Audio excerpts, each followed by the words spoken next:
Hello, ladies and gentlemen. Welcome back.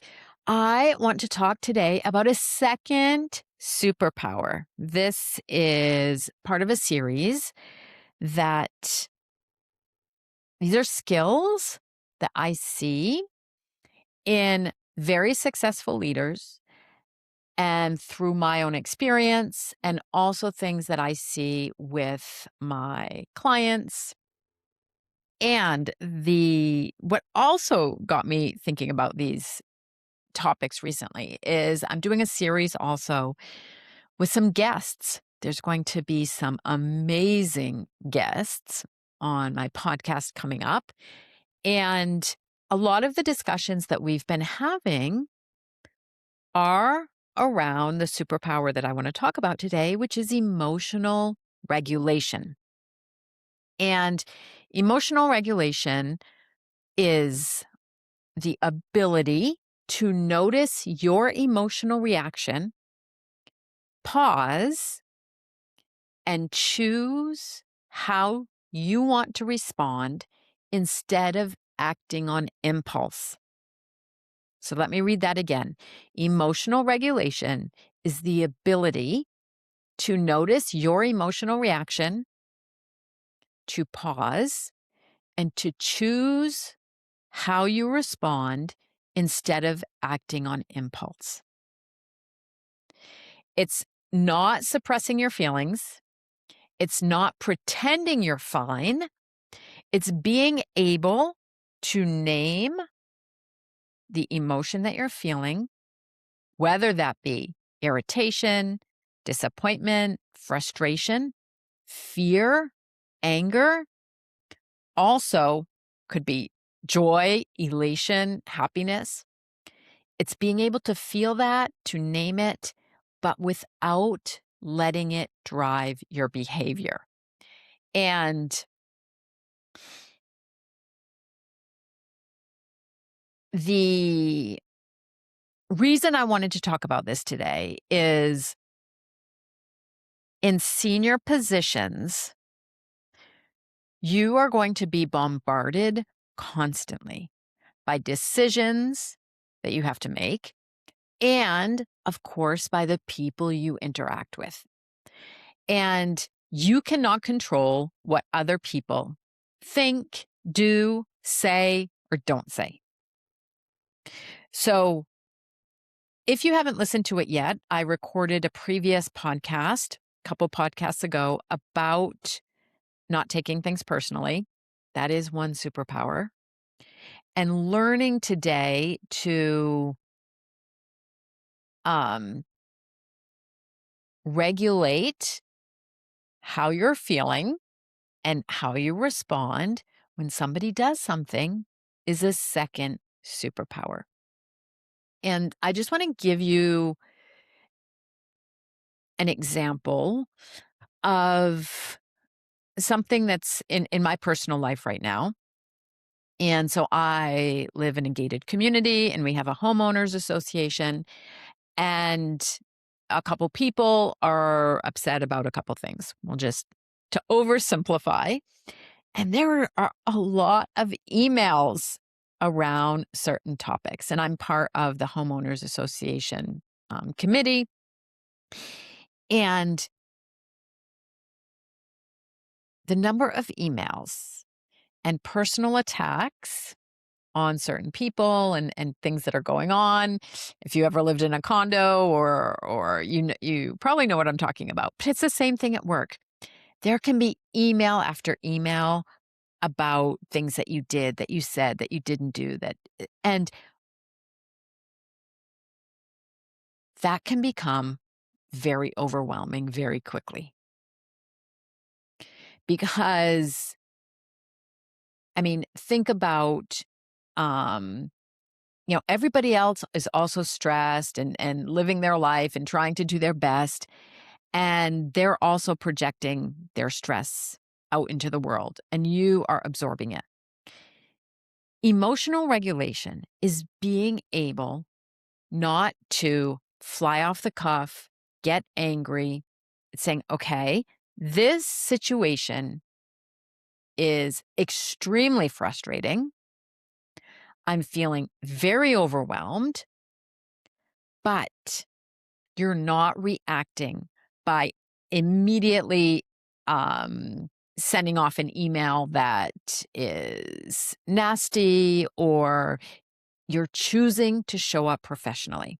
And so there are so many benefits for not reacting when you are feeling angry or frustrated and you feel like lashing out. Couple different benefits. One, you make better decisions. When you can define and feel angry or feel upset and not lash out, not point fingers, not shame and blame, you are going to make better decisions. Because when you are reacting, when you are submerged by strong emotion, that is going to narrow your perspective. When you are capable of calming your nervous system, then you are going to pause before sending an email. You are going to decide when to respond and what you say, and when not to respond. And one thing that I always talk about here is you are going to be able to separate data from drama or fact from fiction. Or put it this way, separate fact from interpretation.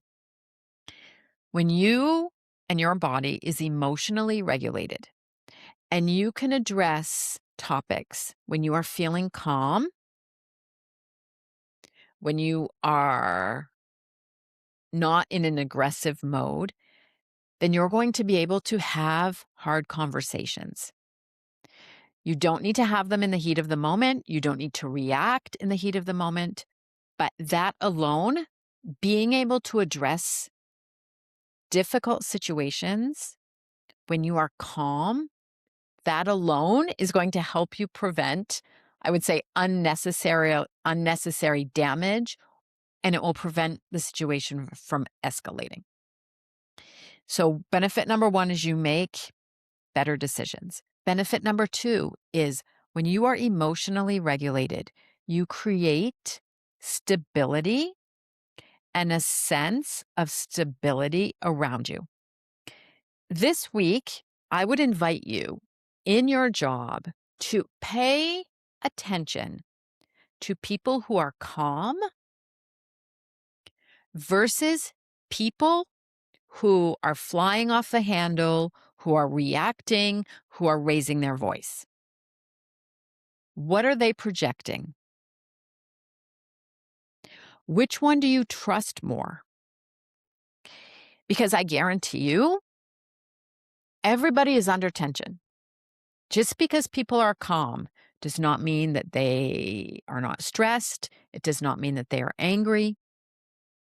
But when you are calm, it is much easier to create an environment where you can handle problems. Because if you escalate and if you fly off the handle, people become cautious. They might filter what they say. They get very defensive very quickly. But if you stay calm and composed, that is when discussions, and I would say, are productive, but also you can say difficult things. You can disagree with someone and you can have a conversation about it. It doesn't become conflictual, and people stay engaged. I mean, the number of difficult conversations that I had to have. For example, I'll think of just one. Somebody wanted a promotion, and they felt that it was justified, and I didn't. That, and of course, that person is very upset. So listening, understanding from their point of view, validating their point of view, really important. But learning to have, in what could be a tense conversation, staying calm It keeps the dialogue open. People stay engaged. And so as the leader of a team, of an organization, your emotional state sets the tone. So if you are in control and you are calm, that is the energy that you're going to project, and that is going to help you navigate difficult situations. And the third benefit is if you have that capacity to be emotionally regulated and not fly off the handle, you are going to be able to strengthen your influence. In environments where things are very high stakes, where there's a lot of pressure, board discussions, negotiations, your ability to stay calm matters. When you can regulate your emotions, then you can tolerate silence. You don't feel you have to fill it. You're capable of hearing criticism without shutting down. And you can push back and say hard things without sounding aggressive. And being able to do all of that increases your credibility. It helps you also influence what is going on around you. People follow your emotional state. And this being emotionally regulated, I just want to give you another personal example. I never accepted that a boss or even my husband, I just don't accept that people yell. And so I also personally, I don't raise my voice. I don't get upset. And my demeanor sets a calm environment. It doesn't mean I'm not upset. There are moments, of course, I'm upset, I'm angry, I'm stressed, I'm overwhelmed, but I'm able to name it and I'm able to not let it affect how I show up, how I act, and how I react. So I want to give you also a tip on how to do this. It is, and there are so many things out there when it comes to how to do breath work, your cardiac, working with your heart rhythms. I do it. There's by focusing on one of the 5 senses. So if I have to calm my nervous system, you can focus on your breathing. You can focus on sounds. You can focus on something that you're looking at. And you only have to do this 10 to 20 seconds for your nervous system to calm down. So if you are in a meeting and you are getting very agitated by something that somebody is saying, and you can feel the pressure building in your chest, or if you have to go present and you feel that fear in the pit of your stomach, just breathe.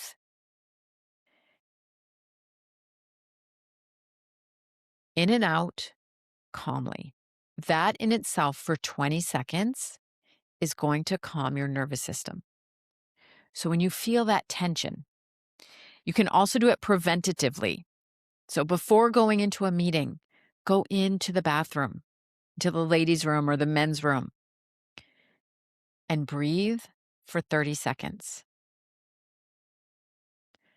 I guarantee you that simple exercise is going to calm your nervous system, and it is going to help you respond instead of reacting.